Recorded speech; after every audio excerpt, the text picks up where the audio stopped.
Hello everyone, welcome to और of universe and आप सभी को जन्माष्टमी की बहुत बहुत ढेर सारी शुभकामनाएं। आज मैं यहाँ पर जो बात करने वाली हूँ वो हम जन्माष्टमी के उपायों के बारे में बात करने वाले हैं, क्योंकि देखिए हम लॉ ऑफ अट्रैक्शन कर ही रहे हैं, मैनिफेस्टेशन हमारी हो ही रही, बट कई बार क्या होता है ना कि कई बार मैनिफेस्टेशन में बहुत टाइम हो जाता है, मतलब बहुत लेट हो जाती है। तो हमें लगता है कि हमें कुछ ऐसा और भी करना चाहिए जिससे हमारी मैनिफेस्टेशन को और बूस्ट मिले और वो बहुत जल्दी विश हमारी पूरी हो जाए। तो आज हम इसी तरीके से करने वाले हैं। आज इस जन्माष्टमी के मौके पर जो भी आपके रुके हुए काम हैं या जो भी आपके विशेज़ हैं जो अभी तक नहीं पूरी हुई हैं, आज हम उसी के बारे में बात करेंगे एंड मैं आपको बताऊंगी कि किस तरीके से आप अपनी विशों को जल्दी से पूरा कर सकते हैं। तो ये जो 10 उपाय मैं बता रही हूँ, इनमें से कोई भी एक आप कर सकते हैं, 2 कर सकते हैं, 3 कर सकते हैं, जितनी मर्जी आपकी हो कर सकते हैं, बट जो भी करिए बहुत ही ध्यान से और विश्वास के साथ कीजिए, क्योंकि अगर आप विश्वास से करेंगे ना तो यकीन मानिए आपकी विश ज़रूर मैनिफेस्ट होगी। ठीक है, और जन्माष्टमी का पावन अवसर है, तो जन्माष्टमी के दिन अगर इस चीज़ की शुरुआत करते हैं और इसको आप 27 डेज़ या 21 डेज़ तक कंटिन्यू कर लेते हैं, लाइक आपको जन्माष्टमी से स्टार्ट करना है और 21 डेज़ और 27 डेज़ तक अगर आप इसे करते हैं तो यकीन मानिए इसका रिज़ल्ट आपको बहुत अच्छा मिलेगा। ठीक है, तो अब मैं बहुत ज़्यादा लेट नहीं करती हूँ, मैं आपको जल्दी जल्दी वो सारे उपाय बता देती हूँ। इनको ट्राई ज़रूर कीजिएगा, ये आपके लिए बहुत फ़ायदेमंद रहेंगे। लाइक आपके करियर में अगर कोई रुकावट आ रही है, मतलब आप किसी गोल की तरफ जा रहे हैं बट वो कंप्लीट नहीं हो रहा है, आप बहुत दिन से जॉब की कोशिश कर रहे हैं, जॉब नहीं मिल रही है, और इसमें सबसे अच्छी बात है कि अगर आप किसी से शादी करना चाहते हैं, लाइक आपकी अपनी चॉइस है और उस चॉइस से नहीं कुछ कंपैटिबिलिटी बैठ पा रही है, लाइक कुछ ना कुछ उसमें अड़चन आ रही है, प्रॉब्लम आ रही है, या आप इस दुविधा में रुके हैं कि ये करूं या ये करूं, ऐसी कोई सिचुएशन आ रही है, तो इन सारी सिचुएशन से आज आप यहाँ इस उपाय से आराम से निकल सकते हैं और जिसके साथ भी आप चाहते हैं उसके साथ आप अपनी लाइफ स्पेंड कर सकते हैं, शादी कर सकते हैं। ठीक है, मनी के लिए अगर प्रॉब्लम है, जैसे मनी आती तो है बट तुरंत वो निकल जाती है, स्टे नहीं कर पाती है, तो वो भी इसमें मैं बताऊंगी कि किस तरीके से आप धन को रोक सकते हैं एंड हमेशा आपका धन, वैभव, ऐश्वर्य ये सब बना रहेगा। ठीक है, तो जन्माष्टमी पे आप जानते हैं कि कृष्ण जी का दूसरा रूप विष्णु जी का है, तो और जहाँ पे विष्णु जी हैं वहाँ पे लक्ष्मी जी सदैव रहती हैं। ठीक है, तो अभी मैं आपको जो उपाय बताने वाली हूँ उनको बहुत ही ध्यान से सुनिएगा और उसे फॉलो कीजिएगा। देखिएगा आपकी जो विश है ना वो बहुत बहुत जल्दी मैनिफेस्ट होगी अगर आप इसे मन से और विश्वास से करते हैं। तो चलिए श्री कृष्ण का नाम लेकर हम शुरू करते हैं आज के ये 10 उपाय। अब हम बात करते हैं आज के उपायों के बारे में। जैसा कि हम सब जानते हैं कि मनी की ज़रूरत एक ऐसी है जो हर कोई चाहता है और हर चीज़ उसी के लिए होती ही है। ठीक है, आप चाहे जॉब करें, चाहे बिज़नेस करें, जो भी आप करते हैं आप मनी अर्न करने के लिए करते हैं और वो मनी, वो धन, वैभव हमेशा हमारी ज़िंदगी में बना रहे, ऐसा हम सब चाहते हैं। तो चलिए उसका मैं पहला आपको उपाय बताती हूँ। मैंने ये सारे उपाय एक डायरी में नोट करके रखे हैं आपको बताने के लिए, तो आप भी फटाफट एक पेन ले आइए और एक डायरी ले आइए और इसको नोट कर लीजिए। ठीक है, तो चलिए शुरू करते हैं। मंदिर में अगर आप जाते हैं जन्माष्टमी के दिन तो आपको पीले गेंदे की फूल माला राधा कृष्ण पे ज़रूर चढ़ानी चाहिए। इससे क्या होता है, जो भी आपका जो लक्ष्मी प्राप्ति का योग होता है वो बनने लगता है और वो हमेशा बना रहता है। ठीक है, अगर आप अपने घर में चांदी की बांसुरी उस दिन लेकर आते हैं, लाइक अगर आप इतना एफर्ट कर सकते हैं, मतलब आपका बजट ठीक ठाक है और आपको लगता है कि हाँ हमें ये करना चाहिए, तो आप एक चांदी की बांसुरी लेकर आइए और उसको पहले श्री कृष्ण के पास रखिए। उस पे टीका, चंदन, रोली ये सब कुछ लगा दीजिए। पूजा हो जाने के बाद जब सारी पूजा ख़त्म हो जाती है तो उसके बाद आपको क्या करना है, आपको उस बांसुरी को लेकर आपका जो भी जहाँ पे लॉकर है, जो भी आपने अपने रुपए, पैसे या जो भी जेवर वगैरह रखे हैं आप उसके पास उसमें रख दीजिए, मतलब उसी में रख दीजिए। इससे क्या है कि ये कंटिन्यू, मतलब होल लाइफ आपकी लाइफ में ये पैसा हमेशा बना रहेगा और कभी भी ख़त्म नहीं होगा। ठीक है, इसकी बढ़ोतरी हमेशा होती रहेगी। तो याद करिएगा, रखिएगा याद कि अगर आपको चांदी की बांसुरी आप एफर्ट कर सकते हैं, ख़रीद सकते हैं तो ठीक है, वरना कोई बात नहीं, आप कोई और भी बांसुरी ला सकते हैं। इसमें बिल्कुल निराश होने की ज़रूरत नहीं है कि अगर मुझे चांदी की बांसुरी नहीं मिली तो क्या होगा। चांदी की बांसुरी नहीं मिली तो कोई बात नहीं, आप दूसरी कोई खूबसूरत सी फ्लूट ले आइए, क्योंकि श्री कृष्ण को फ्लूट बहुत पसंद है। ठीक है, आप वो ले आइए, वहाँ चढ़ा दीजिए और उसको भी आप उस दिन, तो एटलीस्ट जन्माष्टमी के दिन 18, 19 2 दिन पड़ रही है तो आप उस दिन इसको आराम से वहाँ पर रख सकते हैं। ठीक है, अब मैं आपको बताती हूँ जिस दिन उनका जन्मोत्सव होता है श्री कृष्ण जी का, उनको क्या करेंगे, आप उनको सिर्फ और सिर्फ पीले फूल ही चढ़ाएंगे, मिठाई चढ़ाएंगे। इससे क्या होता है, कोशिश कीजिएगा कि अगर आपको पीली मिठाई मिल जाती है तो बहुत ही अच्छी बात है। इससे श्री कृष्ण को बहुत बहुत खुशी मिलती है, बहुत प्रसन्न होते हैं। विष्णु जी का जो अवतार है वो बहुत ही ज़्यादा खुश होते हैं और लक्ष्मी माँ की कृपा आप पर हमेशा बनी रहती है। बात करते हैं फोर्थ की। आप उस दिन साबूदाना या खीर का भी भोग लगा सकते हैं, और जब भी आप उसका भोग लगाएं तो तुलसी का पत्ता ज़रूर डालें। वैसे भी जब भी आप भगवान जी को भोग लगाएं, अगर आप लड्डू गोपाल को लगा रहे हैं, कृष्ण जी का कोई भी नाम आता है, तो वहाँ पर तुलसी जी का भोग ज़रूर लगना चाहिए। आप चाहे तो साबूदाने की भी खीर बना सकते हैं, नॉर्मल खीर भी बना सकते हैं। और कोशिश करिए कि जब आप ये खीर बनाएं तो उसमें शुगर की जगह जो प्योर मिश्री होती है, अगर आप वो डाल सकते हैं तो बहुत ही अच्छी बात है। अगर वो नहीं मिलती है तो कोई बात नहीं है, आप नॉर्मल शुगर भी डाल सकते हैं, बट अगर आपको प्योर मिश्री मिल जाती है तो आप वो मिश्री डालकर खीर बनाएं, उसका अर्पण करें भगवान को। और सबसे पहले अर्पण करने से पहले उसमें तुलसी का पत्ता ज़रूर डालें।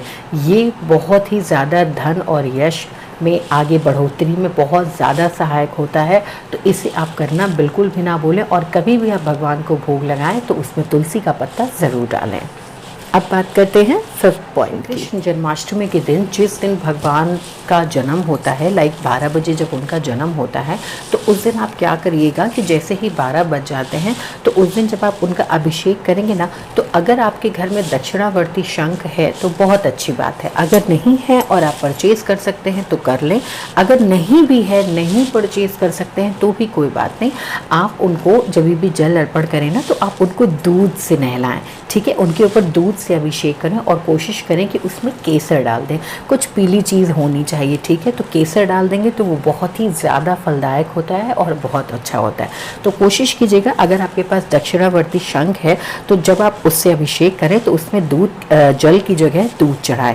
अगर दूध नहीं चढ़ा सकते हैं तब आप जल ज़रूर डाल सकते हैं, उसमें कोई भी दिक्कत वाली बात नहीं है, ठीक है। अब बात करते हैं पॉइंट 6 की। इसमें क्या है कि अगर आपको कोई बंदा या बंदी पसंद है और आप मैरिज करना चाहते हैं, अरेंज मैरिज हो और लव मैरिज हो, जो भी हो, लेकिन उसमें कुछ ना कुछ अगर अड़चन आ रही है, तो आप क्या कर सकते हैं कि पीले फूल की माला लें, मिठाई लें, मिश्री, शहद और इलायची। ये चीज़ ध्यान रखिएगा, पीला फूल, पीली मिठाई, मिश्री, शहद और इलायची ले जाकर कृष्ण राधा को चढ़ा दें। इससे क्या होता है कि जो भी आपकी शादी में या आपके प्रेम में जो भी अड़चन आ रही है वो दूर हो जाती है। अगर आप उसमें कुछ भी कंफ्यूज हैं तो उससे आपको एक रास्ता मिल जाता है। अब बात करते हैं पॉइंट नंबर 7 की। जैसे कि वो मैं ऑलरेडी आपको बता चुकी हूँ कि एक तो मैंने आपको बताया था कि दक्षिणावर्ती शंख में आप पानी की जगह अगर दूध डाल सकते हैं तो बहुत अच्छी बात है, अदरवाइज़ आप पानी का भी अर्पण कर सकते हैं, ठीक है। 7वां जो मैं आपको बता रही हूँ वो भी मैं ऑलरेडी बता चुकी हूँ कि जब उनका 12 बजे का जो टाइम होगा, तो जब भी आप उनको दूध से जो अभिषेक करेंगे, नहलाएंगे, तो उसमें यही कोशिश कीजिएगा कि उसमें केसर डाल दीजिएगा, ठीक है। पीली चीज़ बहुत शुभ होती है और इससे श्री कृष्ण बहुत प्रसन्न होते हैं, ठीक है। तो जब भी जैसे ही 12 बजते हैं और आप उनका जलाभिषेक करेंगे, तो आप अगर जल है तो भी उसमें आप केसर डाल दीजिए, और अगर जल नहीं है, मतलब दूध से अगर आप कर रहे तो आप केसर डालिए ही डालिए, बट अगर नहीं है दूध तो आप जल में भी केसर डालकर उनको अभिषेक कर सकते हैं। कहते हैं पॉइंट नंबर 8 की। ये उन लोगों के लिए है जो बहुत ज़्यादा लव रिलेशनशिप में रहते हैं और बहुत परेशान रहते हैं कि हमारी पता नहीं हमारी पसंद से हमारी शादी होगी या नहीं, हमारा पार्टनर मिलेगा या नहीं, या कैसा मिलेगा, अच्छा मिलेगा। उसके लिए मैं बता रही हूँ, यहाँ पर आपको क्या करना है, एक पानी वाला नारियल लेना है और केला, ये आपको वहाँ पर अपना भगवान जी को चढ़ाना है। लेकिन उसमें क्या करना है कि जब आप पानी का नारियल और केला चढ़ा रहे हो, तो जो भी आपने जिसको भी पसंद किया, चाहे वो लड़का है या लड़की है, जो भी है, जिससे भी आप शादी करना चाहते हैं, उनका ध्यान आपको रखना है। और जो एक मंत्र ये बता रही हूँ, ये मेरी स्क्रीन पर भी आ रहा है, जो ये मंत्र है उसको आपको बोलना है। मंत्र मैं बोल देती हूँ, क्या बोलना है, ओम क्लीम कृष्णाय गोपीजन वल्लभाय स्वाहा। ठीक है, फिर से बोल देती हूँ, ओम क्लीम कृष्णाय गोपीजन वल्लभाय स्वाहा। ठीक है, जितना ज़्यादा ध्यान करके आप ये मंत्र बोलेंगे, चैंट करेंगे उतना ही ज़्यादा जो भी आपके लव रिलेशनशिप में या मैरिज वाले में जो भी प्रॉब्लम आ रही है वो सारी अड़चन दूर हो जाएगी। ठीक है, ये आपको किसके सामने करना है? ये आपको राधा कृष्ण के सामने करना है। ठीक है, इसको करने से आपकी जितनी भी पॉसिबिलिटीज़ हैं या जो भी आप कोशिश कर रहे हैं उनसे शादी करने की, या आपकी मान लीजिए अरेंज मैरिज भी हो रही है और उसमें प्रॉब्लम आ रही है, तो वो सारी प्रॉब्लम ख़त्म हो जाएगी और आपकी शादी की जो पॉसिबिलिटीज़ है ना वो दुगनी तेज़ी से बढ़ने लगेगी। ठीक है, अब बात करते हैं आपको जटा वाला नारियल और 11 बादाम जन्माष्टमी के दिन, ठीक जन्माष्टमी के दिन से 27 दिन तक लगातार आपको भगवान कृष्ण के सामने रखने हैं। इससे क्या होगा? इससे ये होगा कि जितने भी आपके रुके हुए काम है या जो भी आपके काम में अड़चन आ रही है वो सारी अड़चन दूर हो जाएगी। बहुत दिनों से आपका कहीं पैसा स्टक पड़ा है, बहुत दिनों से आपका कोई काम रुका हुआ, वो सारे काम आपके करते हैं। लास्ट नंबर की आप अगर कोशिश करें, अगर आपको पारिजात के फूल मिल जाते हैं तो बहुत ही बढ़िया है। और विष्णु जी, आप जानते हैं कि कृष्ण का अवतार है विष्णु जी। पारिजात के फूल, शंख और मोरपंख, ये 3 चीज़ सबसे इम्पॉर्टेंट है। अगर आप कुछ भी नहीं कर रहे हैं तो एटलीस्ट ये तो बहुत छोटी सी चीज़ है जो आप कर सकते हैं कि आप भगवान श्री कृष्ण को पारिजात के फूल चढ़ाएं, शंख अर्पित करें और मोरपंख लगाएं। मोरपंख तो उनका बहुत ही फेवरेट है, ये चीज़ ज़रूर करें। ठीक है, इस दिन आप इसको जैसे ही स्थापित करेंगे, पकाए उस पर टीका वगैरह सब करके इसको करिए, देखिएगा आपकी जो भी मन्नत है वो बहुत जल्दी। एक चीज़ मैं स्पेशल आपको इसमें बता रही हूँ कि आप ये कोशिश कीजिएगा जन्माष्टमी के दिन जो गाय और बछड़े का एक जोड़ा होता है ना, जो बछड़ा अपनी माँ से लिपटा हुआ था, देखिए ये स्क्रीन में भी आ रहा है। ठीक है, इस तरीके का अगर स्टैचू मिल जाता है, अब बट ऑब्वियस मिल जाएगा, हर शॉप में मिल जाता है, आप जाइए और ये वाला स्टैचू लेकर आप अपने घर पे आ जाइए। अगर स्टैचू नहीं मिलता है तो आप इसकी फ़ोटो भी ले सकते हैं, लेकिन कोशिश कीजिएगा कि स्टैचू लाइए और उसको टीका वगैरह करके अच्छे से धूप बत्ती वगैरह दिखाकर उसकी पूजा कीजिए, नमन कीजिए। इससे क्या होता है ना, जब आप ये वाला जो स्टैचू जब आप घर में लाते हैं ना तो आपके घर में धन, ऐश्वर्य, सुख, शांति, पॉजिटिविटी, हर तरीके की चीज़ें घर में प्रवेश करती हैं और जितनी भी नेगेटिव वाइब्स होती हैं वो दूर चली जाती हैं। तो ये थे आज के 10 उपाय। आई होप कि आपको ये बहुत पसंद आए होंगे। इनमें से आप किसी एक को भी करेंगे तो ये चलेगा। और जो भी आप शादी करना चाहते हैं, जो भी मतलब आपने पसंद किया है और आपकी अपनी पसंद से करना चाहते हैं, या आपके पेरेंट्स ही शादी करना चाहते हैं बट शादी में कुछ ना कुछ विघ्न बाधाएं आ रही हैं, तो आप ये उपाय करिएगा, ये बहुत ही ज़्यादा लाभकारी है और ये आपके लिए बहुत हेल्पफुल है। आप अपने साथ साथ अपनों को भी शेयर कर सकते हैं, अपनों को भी बता सकते हैं। आप ये सब चीज़ें किसी और के लिए भी कर सकते हैं। ज़रूरी नहीं है कि हम ये जो चीज़ें कर रहे हैं सिर्फ अपने लिए कर रहे हैं। आप जो भी करें तो जिसके लिए भी करें उसका ध्यान मन में रखे रहें। जब आप उसका ध्यान किए रहेंगे तो ये फल उसको ज़रूर मिलेगा। आपको तो मिलेगा ही मिलेगा, उसको भी ज़रूर मिलेगा। इसलिए क्योंकि हम जब किसी के लिए कुछ अच्छा करते हैं ना निस्वार्थ भावना से, तो जाहिर सी बात है कि वो हमें भी मिलता है। हमें उस टाइम नहीं लगता है, लेकिन वो कहीं ना कहीं हमारे अकाउंट में, हमारा जो कार्मिक अकाउंट होता है ना, उसमें ऐड हो जाता है। ठीक है, तो आप जन्माष्टमी के दिन से इन सारे उपायों में से कुछ भी कर सकते हैं और जन्माष्टमी आपको और आपके पूरे परिवार के लिए बहुत ही ज़्यादा शुभ हो, ये मेरी प्रार्थना है आपसे। और आपकी जो भी विशेष है वो बहुत जल्दी पूरी हो जाए, ऐसी मेरी प्रार्थना है। ठीक है, फिर से मिलती हूँ आपसे एक नेक्स्ट वीडियो में। तब तक के लिए बाय बाय।